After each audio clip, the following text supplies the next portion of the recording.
शताब्दी की शुरुआत में एक संत हुए यूरोप में जिनका नाम था वैलेंटाइन। ये हुए रोम में, और उस समय रोम का राजा था क्लॉडियस, बड़ा क्रूर आतंकी। उसकी क्रूरता और आतंक के किस्से यूरोप के इतिहास में भरे पड़े। तो क्लॉडियस जो है कहता है कि भाई हम तो महान यूरोपियन परंपरा के वाहक हैं, जिसमें स्त्री को तो रखेल बना के ही रखा जा सकता है, पत्नी का दर्जा उसको देना मूर्खता है। उसी क्लॉडियस के राज्य में ये वैलेंटाइन हो गए, जो गांव-गांव घूम-घूम के कहते थे कि भाई शादी करो, शादी करके रहो और एक पत्नी के साथ रहो। साहित्य का थोड़ा अध्ययन किया और भारतीय साहित्य से उन्हें पता चला कि एक पत्नी के साथ रहना, एक स्त्री के साथ रहना कितना सुखद होता है। उसमें कॉम्प्लिकेशंस कम होते हैं, उसमें बीमारियां कम होती हैं, वेनरल डिसीजेस बहुत कम होते हैं। ये सब उन्होंने पढ़ लिया। और ये भारत का साहित्य उनको मिला कैसे? ये मिला इस तरीके से कि भारत का व्यापार बहुत चला है यूरोप के लोगों के साथ वाया अफ्रीका। 5वीं शताब्दी की शुरुआत में और 4वीं शताब्दी के अंत में वैलेंटाइन को भारत का कोई शास्त्र मिल गया। उसका उन्होंने अध्ययन कर लिया। अध्ययन करके पता चला कि भारत की परिवार व्यवस्था कुछ इस तरह की है। तो उन्होंने भरपूर प्रचार किया पूरे रोम में घूम घूम कर कि शादी करो, शादी के बाद रहो। तो वैलेंटाइन मशहूर हो गए रोम में शादी कराने के लिए। तो वो क्या करते थे? व्याख्यान देते थे गांव-गांव जाके और लोगों को समझाते थे शादी करने के क्या फायदे हैं और शादी करने के बाद शारीरिक संबंध रखने के क्या फायदे हैं, वो सब समझाया करते थे। क्लॉडियस जो था उनसे चिढ़ता था। क्लॉडियस ये कहता था कि हमारी जो महान परंपरा है यूरोप की शादी नहीं करने की, उसका ये नाश करने में लगे हुए। बहुत ज्यादा गुस्सा जब आया क्लॉडियस को, तो क्लॉडियस ने क्या किया? वैलेंटाइन को फांसी पर चढ़ाने का आदेश दे दिया। राजा जो होता था वो कोई भी आदेश दे सकता था। राजा के मुंह से निकले हुए शब्द ही कानून माने जाते थे। तो क्लॉडियस ने वैलेंटाइन को फांसी पे चढ़ाने का आदेश दे दिया और 14 फरवरी सन 498 को वैलेंटाइन को फांसी पर चढ़ा दिया गया। अब हुआ क्या कि जिन लोगों की शादियां कराई थी वैलेंटाइन ने, वो सब दुखी हो गए और वो सब इकट्ठे हुए। और यूरोप में आपको शायद मालूम है या नहीं, सन 1950 तक फांसी देने की परंपरा खुले मैदान में होती थी। दंड जो है ना, फांसी जैसा, वो सबके सामने दिया जाता था। तो क्लॉडियस ने जानबूझकर क्या किया कि जिनकी शादियां करा दी थी वैलेंटाइन ने, वैलेंटाइन वैसे चर्च में पादरी थे, तो वो क्या करते थे? चर्च में लाके शादियां कराते थे बच्चों की। तो जिनकी शादियां कराई थी, क्लॉडियस ने उन सबको इकट्ठा करके उनके सामने क्लॉडियस के अधिकारियों ने वैलेंटाइन को फांसी पे चढ़ा दिया। तो उनके जो चेले चपाटे थे वैलेंटाइन के, वो सब बहुत दुखी हुए। तो उनके दुखद याद में 14 फरवरी 498 से उन्होंने वैलेंटाइन डे मनाना शुरू कर दिया। तो उस दिन से यूरोप में वैलेंटाइन डे मनाया जाता है। माने वैलेंटाइन एक ऐसे व्यक्ति जो शादियां कराते फिरते थे, उनको चूंकि राजा ने फांसी की सजा दे दी, तो उनकी याद में वैलेंटाइन डे मनाया जाता है। ये है वैलेंटाइन डे की हिस्ट्री का उनका पारिवारिक जीवन। अब हमारे यहाँ ये जो वैलेंटाइन आ गया है, स्कूलों में, कॉलेजों में बड़े धूमधाम से मनाया जा रहा है और हमारे लड़के लड़कियां बिना सोचे समझे एक दूसरे को कार्ड दे रहे हैं। वैलेंटाइन डे के कार्ड छपने लगे और उसपे अंग्रेजी में लिखा होता है, would you be my Valentine this year, would you be my Valentine this year. और ये जो लड़के लड़कियां हैं, इनको कुछ सोच समझ तो है नहीं, तो ये अपने दादा दादी को भी वही कार्ड दे देते हैं, would you be my Valentine this year. अपने मम्मी पापा को कार्ड दे देते हैं, would you be my Valentine this.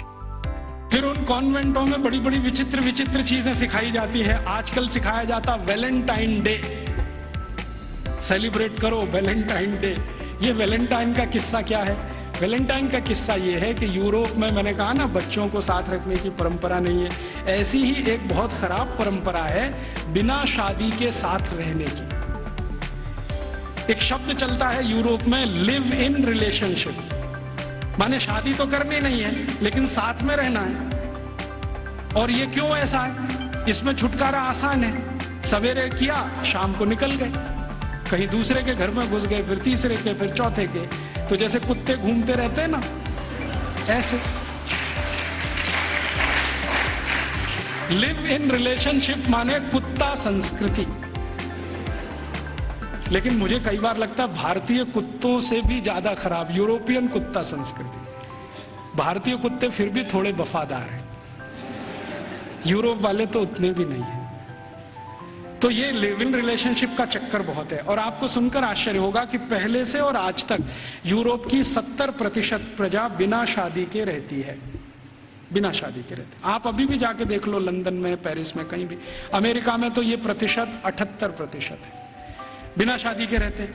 अब बिना शादी के रहते हैं तो पत्नियां बदलती हैं, माफ करो पत्नी तो हो ही नहीं सकती, स्त्रियां बदलती रहती हैं। उनको वो विचित्र विचित्र नामों से संबोधित करते हैं।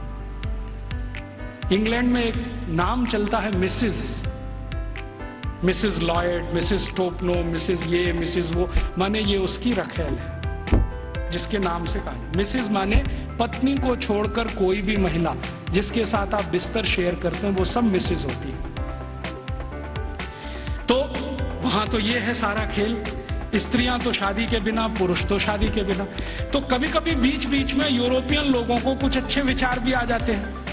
तो 4वीं शताब्दी में, आज से लगभग 1600 साल पहले, एक व्यक्ति पैदा हो गए रोम में, उनका नाम था वैलेंटाइन। वो चर्च के पादरी हो गए। उन्होंने भारत का साहित्य कुछ पढ़ा। भारतीय साहित्य बहुत जगह फैला है, हम सब जानते हैं। तो वो पढ़ लिया, उनके विचार बदल गए। उनका कहना है कि सबको शादी करके ही रहना चाहिए। और वो प्रचार करने लगे गांव गांव घूम के कि भाई शारीरिक संबंध बनाओ तो पहले शादी करो। तो राजा जो था उस समय, क्लॉडियस नाम का एक राजा था रोम में, वो कहता था आप ये क्या बकवास करते हैं। वो कहते थे ये बकवास नहीं है, बहुत अच्छी जीवन पद्धति है। पूर्वी भारत में, पश्चिम भारत में, सब जगह यही चलती है। वहां के लोग बहुत अच्छे हैं, स्त्रियां बहुत अच्छी हैं, आप भी अगर इसमें आ जाओ तो बहुत अच्छा होगा, बीमारियां कम हो जाएंगी वगैरह वगैरह, समाज व्यवस्थित हो जाएगा। तो वो घूमते थे गांव गांव, प्रचार करते थे भाई शादी करो, शादी करो, शादी करो।